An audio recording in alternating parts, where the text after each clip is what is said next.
Welcome back to Game On. We've got a special grand final edition today. We'll kick things off with the CDFNL Senior Football Grand Final. Alvey, 8-point winners over Colac Imperials. And I suppose for the Swans co-coach Dom Dare, he said that the Swans really had a point to prove this year. They obviously went out in straight sets last year, lost a lot of players, and they were probably written off in a way. They just looking at the list of players like Levi Dare, Micah Robb, Harry Carmody, Jay Moody, Chris Morn, and Will Pond, like a lot of quality out of that side from last year. But I suppose after last year's disappointment, they were able to rebuild it in a way and bring out some good local players into their side and lift that Premiership Cup aloft for the second time in 3 years. So it's a pretty successful kind of stint they've had, the club. Yeah, well, Alvey co-coach Shane Quick, he spoke to his players pre-game and said and put a massive importance on getting off to a quick start, and that they did. They kicked 4 goals to nothing in the first quarter, and got off to that hot start. The Imperials, they fought their way back into the game. Bailey Scott kicked his second goal of the day late in the fourth quarter to get it back to 8 points, and then Cats forward Stephen Cassidy had a shot on goal very late to give the Imps a pulse, but that cannoned into the behind post, and Alvey ended up holding on. Yeah, and Lincoln Dare, he was terrific for Alvey. He was best on ground. He had 24 disposals, 6 marks, 68 hit-outs, so he was massive, and his brother Dom probably called him the most influential player in the whole league. On the other side of things, Imps coach Bailey Scott, he battled hard all day. He was massive for them. Kicked the 2 goals, had 41 disposals, but it just wasn't enough to get his side over the line. Yeah, and Jamie Beale, our very own, he caught up with Jensen, Monaghan and Andrea DeLorenzo after the game, and here's what they had to say. First off, massive congratulations, mate. Obviously last season in and out of resis and seniors. How does it feel to be here today? Yeah, it's good. Put a power of work in sort of through the pre-seasons to get here, so it definitely means a lot, and I've played with a lot of guys in this team for quite a long time, so guys like Andrea coached me in the juniors, so it means a lot to be here. It takes a whole squad to get to this point and then even win it on the day. In your mind, I'm sure it's a team performance, but is there anyone today that really put their hand up? Lincoln Dare's pretty obvious. He had a genuine day out, so Lincoln was good. I thought Will Jacobs was awesome as well. Just probably the whole team effort, really. Everyone played pretty well. What specifically kind of got you guys over the top today? Like, they brought it back in at a certain point, and I don't know, you guys managed to hold on and push it out towards the end. Yeah, I don't know. They're a pretty quick side, pretty strong side over the footy as well. We're probably strong enough to hold them at bay. They came hard, and credit to our boys to keep it going, I suppose, and just hold that momentum and get us going. There you go. And two flags in 3 years, 3 and 4. Hope so. Yeah, it'd be good. They don't get any worse. Love singing the song, so they'll keep going. Anyone you want to shout out here? Now, you had a couple massive moments when the game was on the line today. Biggest stage, the biggest players step up. What did you think of your performance? It's just good to sort of, I suppose, be able to soak it in and be a little bit more patient when that pressure comes on. So it was good to be able to absorb it a little bit. And we had a few sort of mature heads that were able to sort of just manage when the heat was on there. And you did feel it when they got those fast plays down the outside. You knew killing time wasn't going to do it. So we needed to maintain that possession. I think once we started to slow down, get our hands on it changed the game a bit. So it was good to be able to manage the tempo and not just rush. And they kept coming, and it was very nervous, so glad it's done. You championship side in 23, now 25. Did you feel that experience and that difference today in the game? It makes a big difference. Like, I felt in 23 when we won it, there was a lot of pressure being the ones that were up, so it was good to actually today just be slightly underestimated, maybe not underestimated, but the underdogs, I suppose, in that sense, and to come in and know that our best footy had to come out to win the game. So rather than be expected to win it, like to actually go, no, we've got to play our best to win it. It's a better feel when you go out and play. So I enjoyed that aspect of the game today. It was good. Do you think you guys exacted the game plan that you talked about in the lead up to this game? Yeah, until that last 15 minutes where we just couldn't find our spare. We didn't spread the contest wide enough, and we couldn't actually find, use the width to find the spare, and we kept just playing down the line, and I was pretty nervous because we just every time they got it and come out this fat side, they just exposed us. So it took a little bit to wrestle back that momentum. But I think throughout the majority of the game, we're able to play a bit of tempo footy, which starts us at their legs. And once we're able to sort of draw that, they were fatigued in that last 5 minutes too. So I think yes, we were able to execute a bit of a more tempo style footy, which allowed us then to wear them out early on. So in that last little bit, it was harder for them to slingshot the ball back. Yeah. So yeah, Really well said. long answer. No, the more's the better, mate. 23, 25, 26. I'm not going to answer that for me anyway. Okay. No, we've got a good group and there's a lot of blokes. Like I actually had a look the other day and like we had 10 existing players. So we've got a new group. There's plenty of youth there and there's plenty of desire to still be the best. So yeah, happy to keep building and maybe not me, but someone will be there and take the lead. Yeah.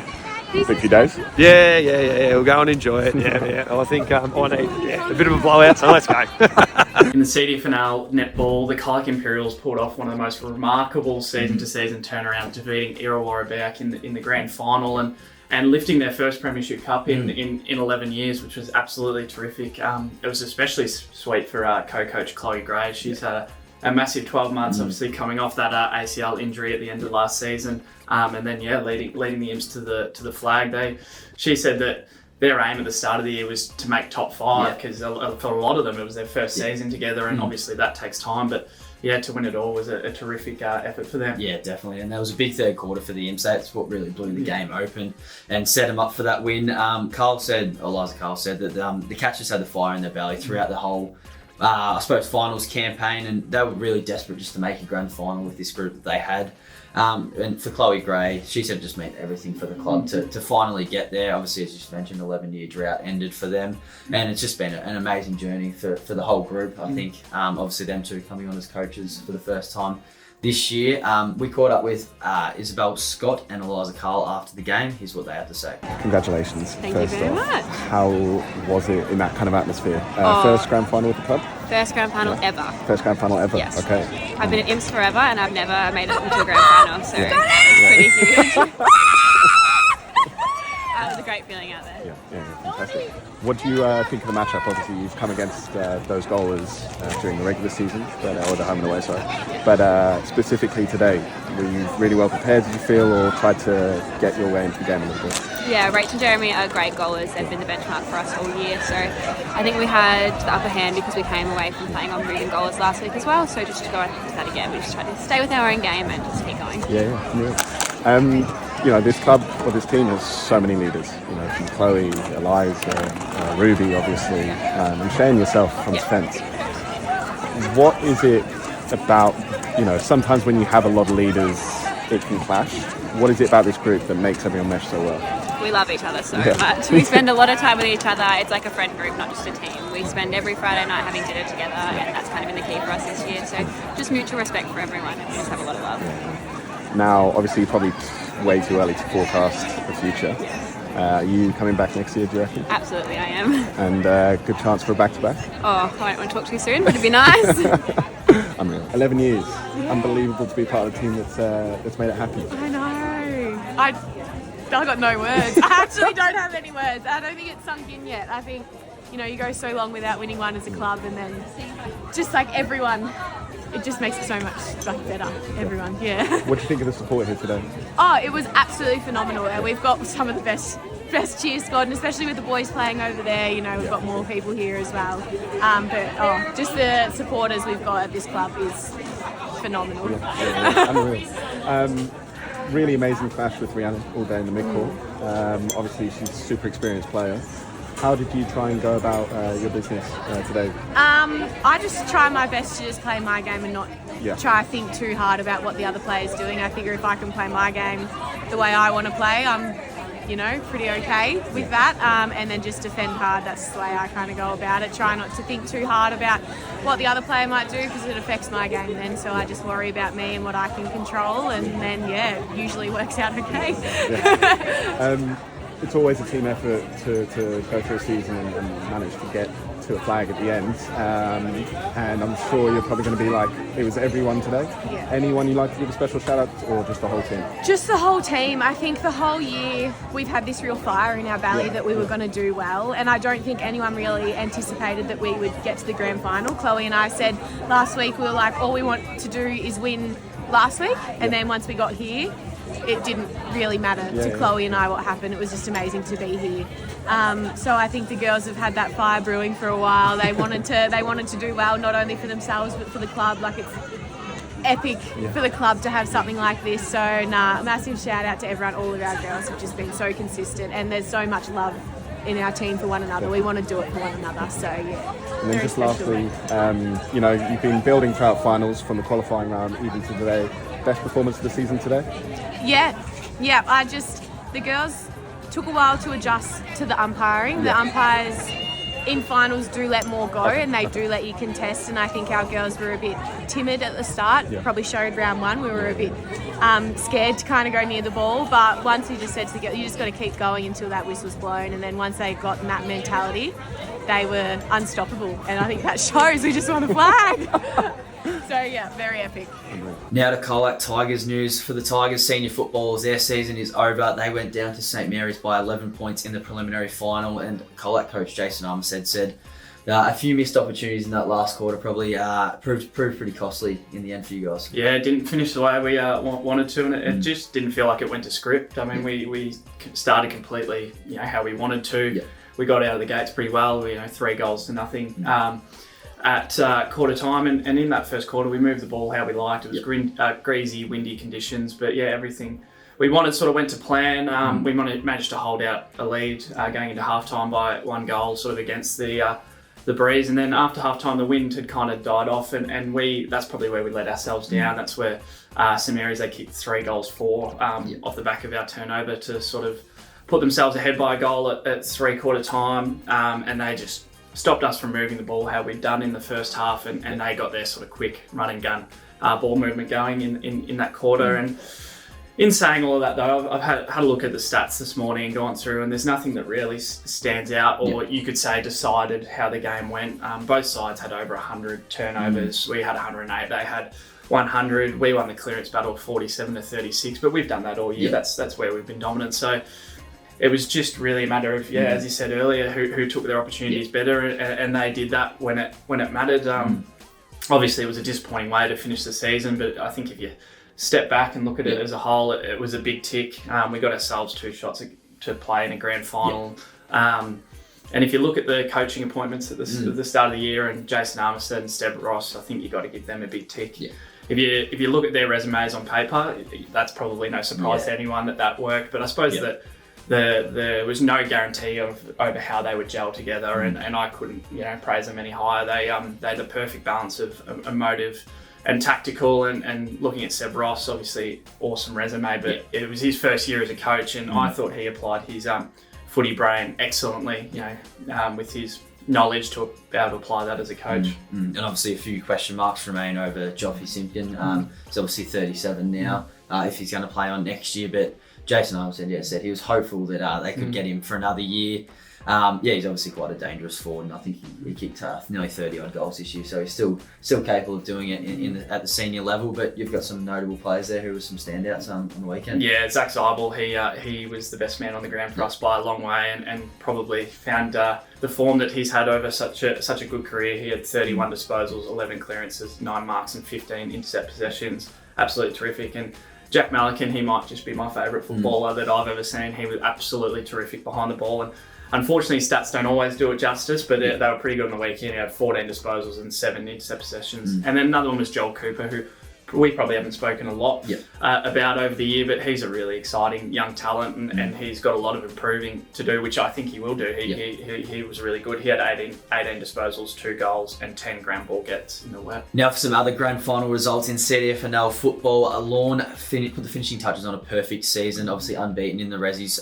They beat Illawarra Beak by 36 points, and they did all the damage early. They booted 5 unanswered goals to start the game, which really set up A strong performance from them. 19-year-old ruckman from Lawn, Cooper Mitchell, he was named best on ground in the starring performance. And then in the under-18s, Apollo Bay defeated Illawarra Biak by 17 points. And the Bombers probably had the wood over the Hawks for the entire of the season. They beat them twice in their home-away season, and then in the semi-final there. But the Hawks stormed home, kicking 5 goals to 2 after half-time to really nail the win there. And Apollo Bay's Zach Evans was named best on ground.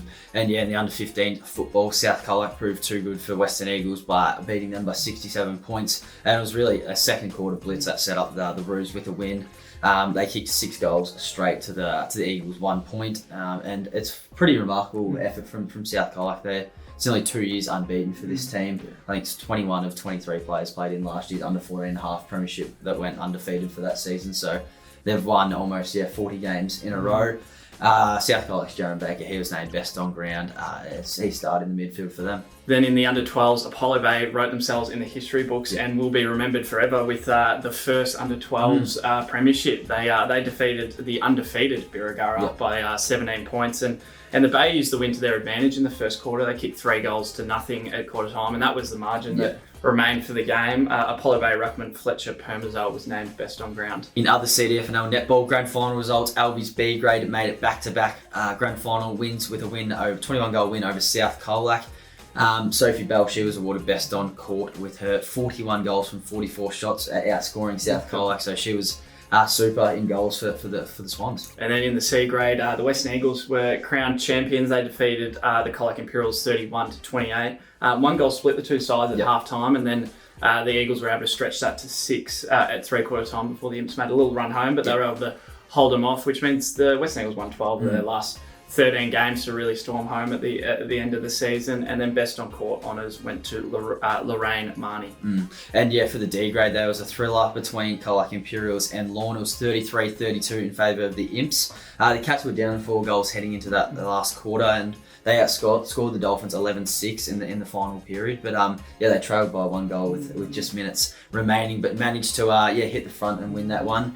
Ingrid Whittle's performance earned her best on court for the Cats. And then in the juniors, Illawarra Biak capped off the perfect season with a dominant 20-goal win over the Western Eagles in the under-17 grand final, which meant they finished the year undefeated. It was a close opening quarter, but the Bombers never looked back, extending their lead to double digits in the second corner before maintaining control to run away 41-21 in the victory. And then Ruby Hall was named best on court in that one. And in the under-15 netball, Western Eagles put the finishing touches on a perfect season for them. They went undefeated this year. They defeated Lorne in the grand final 40-30. That was a pretty comfortable win for them in the end. And Molly Fish, she was best on court for the Eagles. And then in the under-13s, Illawarra Biak won another junior premiership. They defeated the Western Eagles 41-30. It was a tight first term, which ended 10-9 in the favour of the Bombers. The Bombers extended their lead to 22-15 by half time. But then they dominated the third quarter, pulling away to 30-20 before closing out the game. And then Jayla Roger, he was named best on court for her 28-goal effort. Now looking at some Colac Tigers junior netball news, the under-13 girls, they lost to South Barwon in the preliminary final 25-17. The Tigers, they took a slim lead into that first quarter time break, but the Swans, they found their feet after that and sort of extended their margin at each break from there. But overall, it was a pretty good effort. They finished 4th after the home away season and made it all the way through to a preliminary final. So I think they'll be pretty happy with their efforts there. Thanks for watching Game On Grand Final Edition, and special congratulations to all premiership winners across the weekend. Donkey.